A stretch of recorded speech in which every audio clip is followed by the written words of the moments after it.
What's poppin', everybody? Just coming on here to talk about the college football games and the college football playoff semifinal showdowns that we had incredible action in this weekend. And I just had to get on here and talk about what happened and what we will see in the national championship game.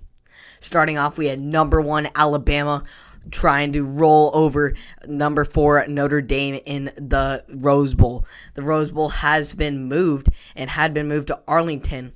This is the first time the Rose Bowl was moved since actually Oregon State played in the Rose Bowl versus Duke in the 1941 Rose Bowl after Pearl Harbor happened, and there's some concerns there, and that was moved to North Carolina. The Bees won that Rose Bowl, so kind of ironic there of the timing of the Rose Bowl being moved. Bama would get rolling with Heisman favorite Devontae Smith on a screenplay where he just made it look easy, dodging the Notre Dame defenders. On the next drive, though, it was when we got the best play of the game, with Najee Harris went up and over Nick McClown and went down the sideline for a huge run. Just crazy athleticism there that I've never seen in my life. The immaculate run would set up a touchdown connection between Jones and a wide-open Billingsley. The Fighting Irish would then cap off a hard-fought drive on a 4th and goal rushing touchdown in the second quarter. Despite the drive, the Fighting Irish still couldn't seem to contain Devontae Smith before halftime. In the third, Jones and Smith had a perfectly timed chemistry connection in the corner of the end zone right at the pylon for the beautiful score. With just a minute remaining in the game, Ian Book had a read option touchdown to wash away some of that bitterness in this loss. So the Tide rolls through the Fighting Irish in this game and just rolls over on 31-14 in this game. And we just see the Tide keep on rolling with Devontae Smith, a Heisman favorite, scored 3 touchdowns in this game. Just an incredible performance out of him. Incredible performance out of Mac Jones there. And they're looking like a heavy favorite to win this national championship game.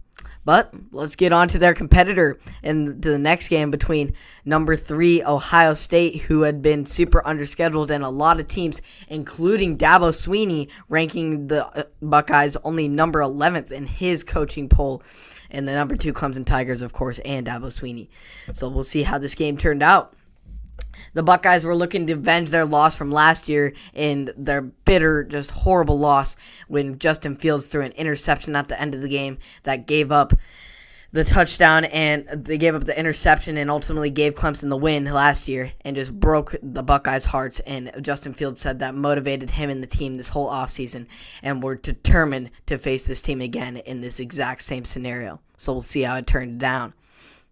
It was an exciting game in the first quarter with 2 heavyweights throwing punches back and forth at each other, just battling out both offensively and defensively. Both teams had 2 touchdowns and combined for 28 points alone in the first quarter. However, everything changed after Justin Fields suffered a lethal hit to the ribs by Skolowski. After further review, Skolowski was ejected for targeting using the crown of his helmet for the second straight year he had been ejected in the same semifinal game. This just ignited the fire in the Buckeyes even more, going absolutely crazy in the second quarter, outscoring the Tigers 21-0. Trevor Lawrence would come out with the opening drive in the second half with a touchdown in the third to try and chip away at the Buckeye lead.